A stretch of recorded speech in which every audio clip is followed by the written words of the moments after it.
आगोलाव बिजेपियाव ओरैनो वार्कार हिसाबै दङमोन सापर्टआव दंमोन आं दिनै बिपिएफ दोलोआव जयनिंआ दिनैहाय 40 जन आरो आं गामि गामि ओनसोलावबो बेबायदिनो 200-100 होगासिनो दङ आरो आंहा जुमदुवार प्रपारावल' नङा श्रीरामपुर समष्टि आरो विभिन्न समष्टियावबो आङो मावनो प्रस्तुत ओंखारदों आरो दिनैनि बे प्रस्तुत समायाव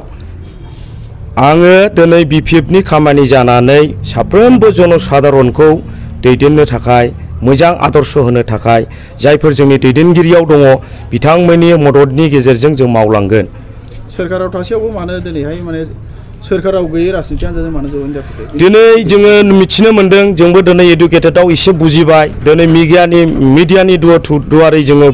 बायदि रोखोम बाथ्राफोरखौ एजेन्डाफोरखौ जोङो गासैबो बुजिनो हाबाय दिनै बिगियाना जोंनो बे बुहुमनि गेजेराव जोंनो खाथियाव होबाय गासिबो दा बिनि थाखायनो बे सरकार थासेयावबो आं बिपिएफआव फैनायनि खारन उद्देश्यआ जादों दिनै बिटिसिनि सक्तिया आरो बिटिआरनि सक्तिखौ नायोब्ला अनेक रेफारेन्स दङ दा बिनिखायनो जोंनि जोहोलाव बेकार समस्याफोराव माबायदि जों मावदों जोंनि गभर्नमेन्टआ बेखौ जों बयबो मिथिखाबाय दा बिनिखायनो जोङो दैदेनगिरि जानानै जोंनि बर' हारिनि थाखाय उपेन्द्रनाथ ब्रह्मनि थाखाय सोर माबायदि दैदेनगिरिया मावबोदों बेखौ जोङो नुबोबाय दा बिनिखायनो आंनि साननाया दिनै रायजो राजानि गेजेराव मोजां मोनसे गुबुंले जे व्यक्तिफ्रा बिथांमोना सरकाराव दङ बिथांमोना माबायदि मावाखै माबायदि मावदों बिथांमोननि दायित्व नाथाय जों बिपिएफनि बेलायाव जे खामानिफोरखौ मावदों बिथांमोनाबो मेगनजों नुदों दिनै आं सोरबा लेटेस्टफोरखौ दुसिनो सानाखै दिनै जोंनि साफ्रोमबो लिडारानो जोंनि बर' हारिनि दैदेनगिरि दा दिनै बर' हारिनि गेजेर दैदेनगिरियाव दिनै जों गोरोबलायनानै मोनसे खौसेथि लानानै उपेन्द्रनाथ ब्रह्मनि जे जोंनि संबिधान इन्डियायाव गोरोबलायनाय मावला माबा मोनसे जोंनि थाखाय खहा जागोन नामा जाया दा बिनिखायनो दिनै जोङो जोंनि गेजेराव लिडारशिपफ्रा दिनै नोङो जे बिथांमोना जे पदआव दंमोन CSBनि बिथांमोना बिबानाव दंमोन जे बिभागफोरखौ मोनदोंमोन बिथांफ्रा मोनसे साख्रि होदों मोनसे मा होदों प्रिन्सिपाल सेक्रेटारिनि फाइलफ्राव नायबानो नुगोन दिनै जोङो बेफोरबायदि खामानि आदर्श नुनानै रायजो राजा समग्र बिभिन्न जनजाति हिसाबै जोङो बयबो माने मोनसे इन्डिपेन्डेन्ट हिसाबै जों दिनैसिमबो मोननो हायाखै जोंहा गोजोननाय गैया दिनै फालांगिनि बिजनेसाव जोंनि इयुथफ्रा माबा मोनसे मावना जानायनि थाखाय जोंहा राहा गैया दिनै जेरैजोंबो GSTफ्रा डाबल जाबाय आरो जेरैबो नोङो माबा मोनसे फालांगि मावगोन जेरैजोंबो जोंनि इयुथफोरनि थाखाय बिराद खहा दिनै साख्रिजों एप्लाइ खालामो गोबांथार बय एप्लिकेसनाव 3 लाख 4 लाख जायो बा साफ्रोमबो साख्रिजोंबो देरहानो बा साख्रिजोंबो मावनो हाया दिनै जों फालांगियाव थां दिनै जोंनि फालांगि मावनायफ्रा जोंनि मिडिल क्लासफ्रा मावना जानो हाला बाजारनि जे दाम बेसेन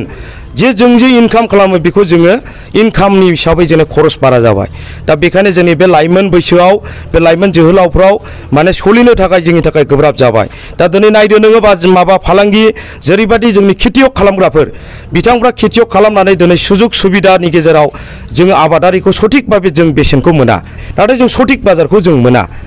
जे दोलोआनाखि बिटिआर सरकार खुंगासिनो दं माबायदि डेभेलपमेन्ट लाबोदों होननानै नोंथाङा बुंदों आंथ' दा आंनि नुनाय मथे नों डेभेलपमेन्टखौ आङो बारा मोजां नुहुरजोबाखै मानो होनना बुङोब्ला जोंनि बिटिआरनि जे माखासे एग्रिमेन्ट बे दफाफोरखौ नोंथांमोनाथ' रादाब लागिरि रादाब दैथायगिरि नोंसोरमोनानो साबसिन मिथिगौ दा जोङो बिटिआर सरकारनि मथे जोंनि मोनसे खामानिफ्रा साक्सेसफुल जायाखै दा नाथाय जिखुनु खामानिखौ खनसेनो मावनो हाया नाथाय जोंनि बिटिसि सक्तिजों आरो बिटिआर सक्तिजों अनेक फाराग दङ जोङो दिनै 4 नं जुमदुवार उइलियाम नार्जारिजों जों जयनिं जाफैदों दिनै जों समग्र जनजाति फैनानै बिथांखौनो बयबो साबजानानै मोजां मोननानै बिनि आदर्श निर्देशखौ मोननानै जोङो गभर्नमेन्टआव लाबोनोबो लोगोसे प्लास जोङो रायजो राजा समग्र आधार कास्ट बाङालि दं जोंनियाव सान्ताल दं प्लास राजबंशी दं नेपालि दं राभा दं आरो बायदि हारिनि मानसि दंबावो गोबां जयनिं जाफैनायफोरखौनो जोङो नुनो मोनबाय थादों जयनिं जायो आरो साननैसोनि उनावहाय उल्टा थांफिनो बेबायदि नुगासिनो दं दा नोंथांमोननि दोलोआव माबायदि जोंनि दोलोआव रायलायनायनि गेजेरजों प्रतिश्रुति हिसाबै जोङो बुजिलायना फैखादों जोंहा खुनु प्रलबननि खोथा गैया जों बिदि मावगोन होननानै जों रावनोबो खोथा होना फैयाखै जायहा उइलिंलि नोंथांमोना बिपिएफखौ आदर्श मोननानै 4 नं जुमदुवारनि जोंनि उइलियाम नार्जारिखौ मोजां मोननानै समर्थन नोंसोरो गोसो गोरबो होनो गोसोब्ला नोंसोर हागोन आरो बिथाङा